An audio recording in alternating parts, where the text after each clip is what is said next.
Taste the biscuit, taste the goodness of the biscuit. Taste the honey sauce, taste the goodness of the biscuit with the honey sauce. Don't get your honey sauce on me, I don't like the way it tastes on my chicken wings. Taste the biscuit, taste the goodness of the biscuit. Taste the butter spread, taste the goodness of the biscuit with the butter spread. Don't get your butter spread all on me, I don't like it when it mixes with my mac and cheese. Hello and welcome back to another video. Today we're going to be talking about this channel, the future for this channel, the plans that I have for this channel, and the complete revamp that's coming to it. I'm also going to give a bit of advice to new creators, advice that I wish I had when first starting out. But first I'm going to start by talking to you about the eras of this channel, right? The jumps in video quality, the jumps in quality of the channel overwhelmingly over periods of time. I call this era post and stuff, because all you have to do is record something and post it to YouTube. In the beginning, I really didn't know what I wanted this channel to be about. It was just basically my opinions. My opinions on cars, my opinions on games, technology. We're watching that video ranking each iPhone model made, and the mistake I made was when people told me that they overwhelmingly wanted car content, I didn't immediately drop everything else. I kept holding on to it. Videos were just me screen recording my screen doing something else, and then later uploading them, and that's it, giving them a title and some sort of description. I have to admit, the first era of this channel was a lot of fun. I remember staying up overnight just to see when I would get a subscriber and then do a little happy dance, right? It was very exciting. You know, a whole new interesting world. If you're a small creator, figure out exactly what type of content you want to do during this time. That should be your main focus. Alright, here's the part where things get fun. This was me still doing videos, still screen recording, no actual editing done, but instead we had nice, fun, interesting thumbnails. Now let me show you how I made these thumbnails, and I bet you're not going to guess. Google Slides. I still have an entire Rolodex full of all the thumbnails that I've made over the years, and guess what? I'll never tell the secret again. I still make my thumbnails on Google Slides. It's excellent. You can drag images in there, titles, colors, and stuff. It's fantastic. I love Google Slides, and I'll continue to make my thumbnails that way. And it's also nice because it saves them for you, so you don't have to delete the slide. You can rip elements from other thumbnails that you want to take inspiration from. I highly recommend using Google Start to get your thumb in thumbnails, to get your foot in the door of thumbnails. And I still use it, and I think it's great. Now, for me, beginning to edit wasn't full video editing. These are some of my intros from over the years of videos that I happened to work on. I would just make the intro, and then I would copy and paste whatever screenshot I had, and then do an outro. Yeah, this is really where you learn how to use whatever editing software you choose. And this is key. Whatever editing software you begin to choose will completely determine your experience with editing. If you choose a crappy one, you're going to hate it. Canva. I hate Canva. Don't use Canva. Canva is the worst thing you could ever do. You're going to get burned out. You're going to hate it. Unless you know how to use Canva really, really well, it is basically the worst website to start editing on. It's choppy, it's blocky, it's ugly. I'm navigating the site here. There's moving parts and pieces and bits and everything. I even tried this. Those two videos are from me trying to edit a video for the other channel with 500 subscribers that I killed off because I was not wanting to do it. Because this is what I saw editing as. This boring, long drawing, just disgusting process of this crap. Canva, I hate it. It's terrible. Uploading videos is crap. It leaves a watermark sometimes, but not all of the times. It's really picky. There's Canva bucks and Canva points and Canva sucks and all this crap. It's too complicated. There's just videos that you upload and it gets super clogged, and they try to make it so intuitive and so stylized, but it just sucks. I mean, it feels like a Google slideshow. Like, if you are wanting to make your videos feel more edited, and you are planning to use Canva, you'll get the same effect if you make a Google Slides, talk over the slides that you've pre-prepared, and then just click advance the next slide while recording your screen and your audio. That's going to be a lot easier than using Canva. It's terrible. I mean, it's essentially like a slide maker. It's basically a fancy slide maker, but with videos instead of slides. It's terrible. It's hard for you to get things to mesh together. If you're planning to like do editing like that, I guess it would be fine. But everything is it's just complicated and choppy and terrible. And it's not like a real editing program. The quality of it when you export it looks like crap. The features are all crap. I could never learn all of the features on Canva. It's just not intuitive at all. And if you're afraid of real editing software, don't be. It is so much easier than Canva. Canva is, I mean, it's just so bad and and it's so confusing. It just doesn't make any sense at all.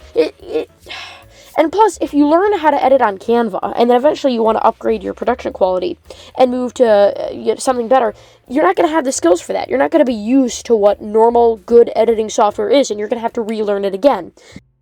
Eagle-eyed viewers may notice that this video is in fact edited. So which editing program am I editing on?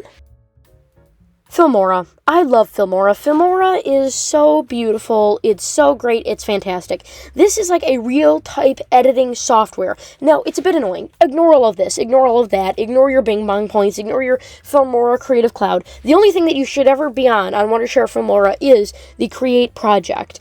And then you choose your little aspect ratio at the top. You don't need Filmora Cloud. That's just crap. I mean, it'll automatically enroll you. It'll run out. When you get a subscription to the Filmora software, then it gives with a bunch of crap like the creative assets or whatever that you don't need. You don't need the screen recorder. You don't need any of that. All you should be doing is creating projects. The reason why I love Filmora is because this is like basically a simpler version, and professionals do use this too, editing software. This will grow with you. When your channel has, 500 subscribers and all you want to do is add an intro and an outro, you'll be using Filmora. When your subscriber count is 1 million, you'll still be using Filmora because it has enough features to keep you on the hook, and it's not slides based, right? You can have titles, you can have animations. If you don't want to use it right then, you can upload all of the assets for your video up to that little box. You can change the orientation of everything. All those 3 little bits there can be their own separate windows. You can drag them out and drag it around how you want. So you can have your viewer over the corner, not even within the app. It is by far the best editor that I have ever seen. Now, there's one secret superpower that I'll talk about later, but it's great. Just continuing to talk about Filmora. It's fantastic. You can drag whatever you want in all of your edited clips and stuff. You can rewind clips. You can speed them up. You can do whatever you want. You can edit the audio. You can down pitch the voice. You can have noise reduction. It can do whatever you want. And also, you're seeing me use this right now. It's not complicated. If all you want to do is click and drag whatever, resources you figured out. This is me editing on my computer, not like an actual video. This is more of a demo. But yeah, you can actually do whatever you want on Filmora, even though it has all these features. It's not super difficult, and if you ever get lost, you can always find your way home. Now, this is not Filmora 15, the latest Filmora. This is Filmora 13. So why didn't I upgrade? Well, the reason why I love Filmora so much is because you can buy it. For a perpetual plan for $79.99, you can own it forever. No subscription. Look at the advanced package. If you pay $69.99, that's basically $79.99. If you buy this, I don't pay a monthly subscription. I don't pay any monthly bill. Now, see the creative assets? Ignore that. You don't need that. All you really need is the software and to export without a watermark. You can use it with a watermark, but if you don't, get the perpetual plan. That's why I still have 13. They don't let you upgrade, but I'm fine with that. This is what my Filmora looks like with all your projects down there. Now, can be annoying and fiddly sometimes, but then again, what can't? And it's great. You just create your video layout, and then you can just extend it and modify it and change it as needed. This is for an upcoming show that I'm going to talk about, the replacement show. We're going to replace all the shows, but yeah, you can essentially make your intros and outros, because previously, I was remaking them every single time. I would drag the photos in, I would redo the title, I would redo everything every single video, which is why my intros were so short and the videos were so low quality, because that's what I was convinced editing is. No, I just make a pre-made template of all this crap. I change the titles, which I forget to do sometimes. I change the seasons and episodes if that applies to the stuff. And yeah, I mean, it's fantastic. I don't need to change it every single time. Now let's move on to AI while we're still in this section. I would say that AI is fine. You can use AI to generate images, you can use AI to generate assets, but don't use AI for the voice, because an AI voice just sounds crappy. You think that with this horrible voice, this voice is, I'm considering, stuff. It's a terrible voice, considering how old I am. You know how much I would love to have an AI voice, but they sound choppy and shitty and crappy. Don't use an AI voice and don't make AI videos that are the content that you watch. Don't get AI, like, don't generate a video of a Honda Civic, like, stock footage. Don't do that. Don't generate AI videos unless the AI videos are simple, like patterns and stuff. And other than that, I think AI is completely useful. Because think about this. Would you rather just be on Shutterstock and purchase images or screenshot them off of Google, or just generate your own and what you want? As long as the content, what you're making, and the stuff behind it is an actual human person, using AI is fine. AI is a tool. You're not stealing work from artists and stuff. In fact, if I was an artist, I wouldn't want someone stealing my art just to put in their shitty intro of their small YouTube channel. So use AI practically whenever you feel like it, but don't use it for the video, don't use it for the main topic. You can absolutely use it to do research. I personally don't. I do sometimes on really complex topics like the Daewoo story. Man, Shenzhen and all those companies, man, they are mind-boggling how complicated that is. So I used a little bit of AI to help me understand the topic more. That's completely usable, but don't make it the video, don't make it, keep 80% of the video still human. One last thing that I can't stress enough. Be organized. You are going to thank yourself for years to come if you are organized. Now, before I talk about Era 5, the fifth and final era of this channel, I want to talk to you about my favorite comment ever, because I figured I should share this with my audience. I love this set of comments. So we had El Hombre 8925. Language, please. Why do you find it necessary to swear so much? You could state that the leadership lack clear understanding of how to build vehicles. For that reason, I give you 2 thumbs down. Just this uppity, insufferable, judgy person. I think swearing in my videos is fine. And this is the comment that responded. I love this person. They were great. I never got another comment from them, but they're great. If you don't like it, make your own video. This is the United States, and he can do what he wants. If you do not like it, move to China. That's exactly what I would have said. I still think about this comment from time to time, because I was going to respond to it. I was going to respond to it, like, hey, if you don't like it, you can move to China. And he responded with exactly what I was thinking. So yeah, that's my favorite comment. Let's move on to Era 5. Small creators, this is more for where my channel's going, which may give you inspiration for where your channel should go. I labeled this understanding, not to be uppity and just for some name for the final, segment. Because I finally understand it. I understand what my viewers want. I understand how to edit videos. I understand enough about my editing software to be confident with my skills. I understand enough about the topics that I'm working with to understand exactly what type of facts the viewers are looking for. I finally get it. I get it. I know how to make videos. I know how to keep my facts straight. I know how to not make mistakes. Every creator makes mistakes out there. And remember, think about how far we have come. I mean, originally the name for this channel was called The Lazy Gamers. I didn't even know what I wanted this channel to be about, but now I do. I'm rock solid, and I know exactly what I want to do with this channel. So with that, let me give some sad information to my viewers. Everything that we have focused on prior is dead. All the channels, everything, pretend like that doesn't exist. This is the starting point for the channel. All that previous stuff was just me figuring out, like, baby's first steps. Now we are finally coming to the end, right? We're finally, not the end, but the beginning of something new. So let me introduce to you the new shows that you will become very familiar with. Meet the new winning lineup. Now, these all have their own intros and their own properties and their own logos. Now, I'm sharing with you the logos, but not the intros and stuff, because I'm going to be uploading one of each of these this week. Now, I need to talk about the upload schedule for these. There's not going to be a designated upload schedule, because the issue with that is sometimes I'm just inspired on different topics, right? I don't want to post a car news. I have an excellent car chronicles that I want to put out, And the old system really forced me into that, and that caused me to not upload. You may also know that Car of the Week has been turned into Car of the Month. Car of the Week was just too pressure. I mean, you saw the quality of those, and I want the quality to skyrocket even farther. And if I'm going to do that, doing that in a week with a bunch of other videos doesn't make sense. So essentially, my upload schedule is I'll upload when I upload. So let's get into it. The Common Quokka Show doesn't change that much. Remember how we just have like regular videos, just like a normal Common Quokka video. Those have all been turned into the Common Quokka Show. I mean, if you think about it, the random videos was just what I want to talk about. The Common Quokka Show was just what I want to talk about. Every single time I'd go to film the Common Quokka Show previously, I would think to myself, oh, well, I want to talk about what I already talked about, and that doesn't work. Quokka's Lot Walk is essentially you remember when we used to pull up the websites of cars? This is for old people.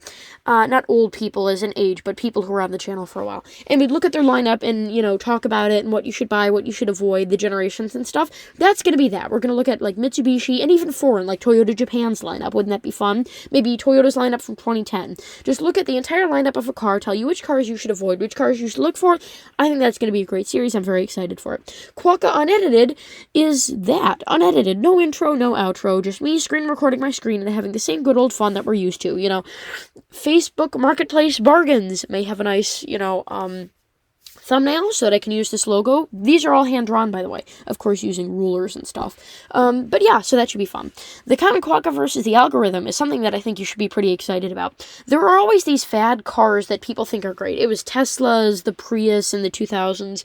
And, they still are happening today with EVs, like Coda would have been one of those back in the day. You remember Coda or Wego? We're going to take those cars from today, which didn't get any coverage back then, and actually do a video on them. That way they stay relevant. That way in 20 years, when, the Think City car is essentially the BYD Dolphin, then we'll have a video on that and we'll be able to look back, and I think that'll be a lot of fun. The Common Quokka, me, talking about everyday cars, versus the algorithm, which values much different things. Car of the Month, it's more of a Car of the Month themed, there's like an auditorium, it's very nice, but still the classic videos that you're used to. Quokka's Trio Tales, remember when we would line 3 cars up, maybe the Nissan Xterra, Honda Element, and Toyota FJ Cruiser. Talk about how the car industry was at that time, the movement that produced those cars, and then the movement that killed those cars. That's that, but its own series. We'll take 3 cars, explain how they're all connected, and it's not going to be obvious. It's not going to be like the Toyota Camry, the Honda Accord, and, or like the Toyota Camry and the Toyota Corolla and the Toyota Prius. We're not going to do that. That's obvious. They're all from the same brand. They're all in the same category. I'm talking like, discrete things. Cars that you wouldn't really think of. Cars that you wouldn't really put in the same category. So that should be fun. Quokka's Car Chronicles. The story of Daewoo, how GM killed Holden, how GM's attempt to be competitive killed them. That's going to be the videos that are sorted into that category. And Car News has a beautiful, the template for that is just gorgeous. It's exactly like a car news, local news way of doing things. It's got the little bar at the bottom that, shows you the headline again, and then the Car News logo. It's very nice. It's very sleek. I've edited these much better. They're much better than the intros that I created, about a year ago now. So I've already talked about the upload schedule. I'm also going to talk about re-uploads. Now, I think we all know that there's a couple topics that I've covered that are really good heavy hitters, but I didn't do them justice. Like the story of Daewoo, I did and then I did the remake, and still, there's a few mistakes. Back in the 4th Eras and beyond, it was kind of okay. If your mouth goes bleh in the middle of saying a word, it's fine. If you say a V6 instead of I6, it's fine, people don't really care. That's not the truth anymore. I want to be more accurate. I want to be more sleek. That doesn't mean that we're going to be a pro YouTube channel. I still have a job and a life out of this. We got to remember that. But I'm happy to provide content for you, and eventually this might be my career, I don't want to count my chickens before they're hatched, but I love doing this. I find it a lot of fun. So I hope you enjoy the new menagerie of shows. Let me know any more show suggestions that you have.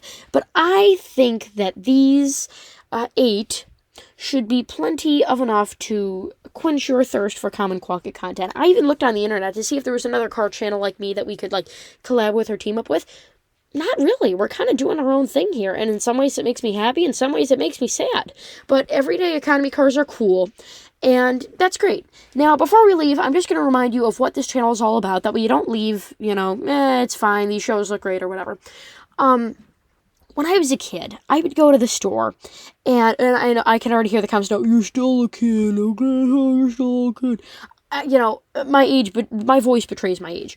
When I was a kid, in the early 2000s, I would go out and I would look for everyday normal cars, right, like Hot Wheels and stuff. And all they had was the Green Lanterns ones with the, big exhaust coming out of the back of it. It was weird. Even Matchbox, a lot of the cars that they had, I just didn't like. I wanted a Toyota Corolla car. I thought that was awesome. My favorite toy car from that era was a red little Toyota Prius Matchbox car. I love that car. I still hunt for it on the internet. It's a fantastic car. And I love these cars. Think about how complex it is. The average Toyota Camry has like 30,000 parts. Why should we only focus on the most impressive and the fastest of these automobiles when your average everyday car is so amazing and brilliant? We can appreciate all cars. That doesn't mean that we don't appreciate the Bugattis. Those things are cool, but everyday cars are cool too. The Honda Element is cool. The Honda Odyssey is cool. All cars, this beautiful human invention that we've created, are cool in my opinion, and I think that's an opinion a lot of people have. That doesn't mean we're not car enthusiasts or we're not car guys. That means that we're just enthused about every car, not just some cars, right? We're not gonna, if the Toyota Prius existed today, if this was the 2000s, we wouldn't be shitting on it. We'd be talking about it. We'd be like, this car's pretty cool, man, you know? And if the Toyota Prius of today happens, which, contrary to popular belief, is not EVs, we'd think that that's cool too. So thank you for sticking around. I hope that you're more cemented in your belief that this channel is good, and I'll see you all real soon.